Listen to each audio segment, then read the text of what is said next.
Bonjour à tout le monde. Aujourd'hui, c'est une très belle journée d'été. Nous sommes au 11 juillet 2025. C'est vraiment très beau parce qu'il fait pas très chaud et puis il y a toujours un peu de vent. Et finalement, c'est un peu différent des deux, trois dernières journées. Ici, le problème qu'on a dans cette place ici, place Duville, c'est les feux d'artifice. C'est parce que quand il y a les feux d'artifice, comme hier soir c'était le Canada, et puis finalement, toute la place est pleine de voitures qui veulent s'en aller vers les feux, mais qui ne peuvent pas parce qu'il y a tellement de voitures. Donc, ça devient une chambre à gaz. Réellement, là, respirer, là, ça commence à être compliqué, à moins qu'il y ait du vent. Mais habituellement, il n'y a pas un vent suffisant pour nettoyer l'air.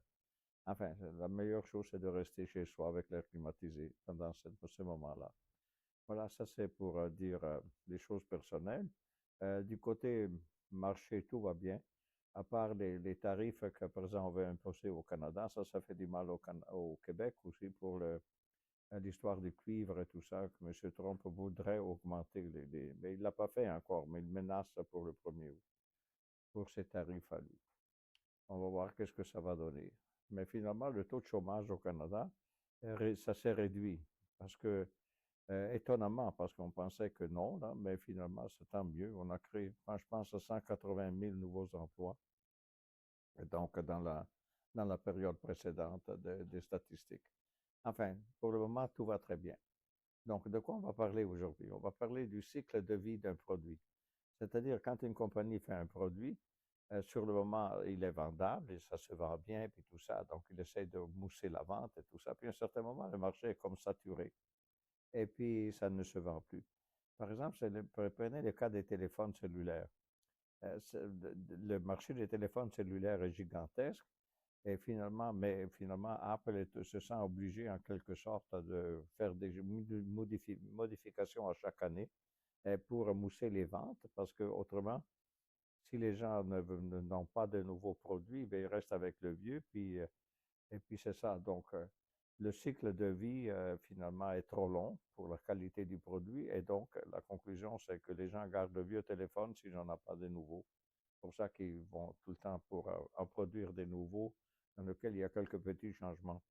Mais je dois vous dire, les petits changements, moi, je ne les vois pas vraiment comme importants. Mais c'est vrai que je fais partie de la catégorie de ceux qui utilisent le téléphone cellulaire juste pour le téléphone et pas pour toute la panoplie de produits qu'ils offrent, enfin, toutes les icônes qui sont là. Donc, le cycle de vie d'un produit. Alors, c'est la définition. Le cycle de vie d'un produit désigne les différentes phases par lesquelles un produit passe depuis son lancement jusqu'à son retrait du marché. Donc, c'est la naissance et la mort d'un produit, en quelque sorte, dans une compagnie.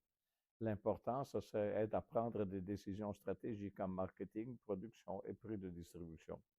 C'est vraiment une grosse affaire, finalement. Donc, il dit qu'il y a 4 étapes de cycle de vie.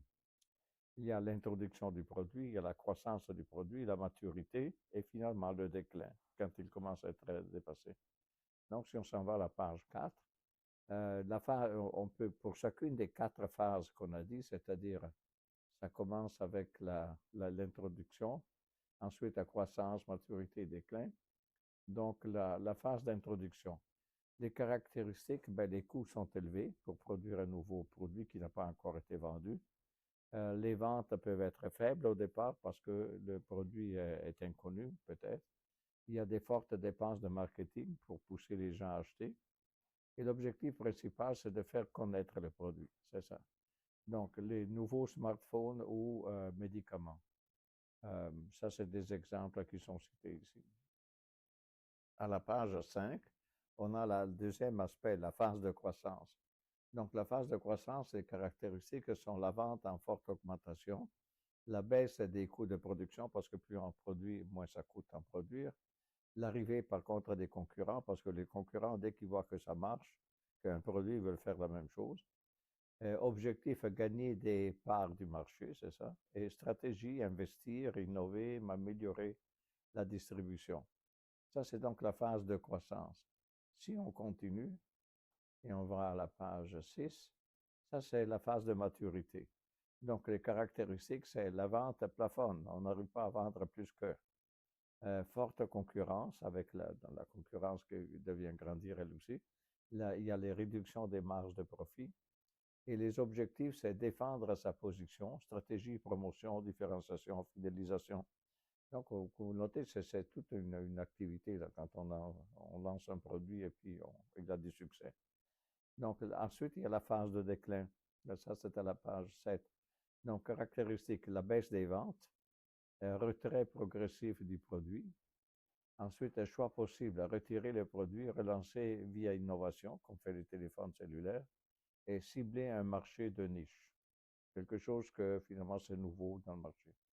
À la page 8, vous avez les cas pratiques, c'est-à-dire le iPod, de Apple. Je ne sais pas si vous êtes au courant. Moi, je me souviens, je pense que le iPod est un petit appareil qui permettait d'écouter la musique. Mais finalement, après, avec le téléphone cellulaire a incorporé la musique et le son et tout. Donc, ça servait à rien ce iPod. Donc, l'introduction était oui, début des années 2000. La croissance était adoption massive parce que c'était un petit appareil justement avec la musique, les auriculaires. Et ensuite, la maturité, saturation du marché, et le déclin remplacé par les smartphones, c'est-à-dire par les téléphones cellulaires ordinaires. Donc, si on continue, donc ça montre bien les quatre phases. Quelles sont les limites de ce modèle-là des quatre phases? Ça ne s'applique pas à tous les produits. Difficulté à identifier précisément les phases et le cycle peut varier selon le secteur. En réalité, quand on parle de phases, et je reviens finalement au tout premier sur les phases, c'est ça, c'était quatre. Donc, encore une fois, l'introduction, la croissance, la maturité, le déclin. Et là, on s'en va à la page donc 9, on vient de le dire, limite du modèle. Et la page 10, la dernière, c'est un outil précieux pour la gestion de portefeuille des produits finalement, peu importe quel produit. Aide à la prise de décision stratégique et nécessite une veille constante du marché. C'est-à-dire, il faut tout le temps vérifier. Mais typiquement, vous avez un exemple magnifique avec Apple, avec son téléphone. Si eux gardaient toujours le téléphone comme c'est sorti il y a, moi j'ai encore la copie, une des toutes premières de 2008, je crois, ou 2010, je ne sais pas, la première fois. Et par rapport à aujourd'hui, il y a un abysse de différence entre les deux. Donc c'est ça. Le problème, c'est toujours on ne peut pas garder un produit tel quel. Les gens, finalement, en ont marre de ce produit-là, en quelque sorte. Ils voudraient mieux, puis il faut innover tout le temps pour donner l'impression qu'on a toujours le dernier produit. Et ça explique aussi l'augmentation des prix, parce que quand vous achetez un téléphone cellulaire Apple, c'est pas mal cher. Est-ce que ça vaut vraiment ça? Je ne sais pas, mais c'est vrai. Mais le prix aussi, ça attire beaucoup. Si c'est cher, on l'achète. Si c'est pas cher, peut-être c'est cheap.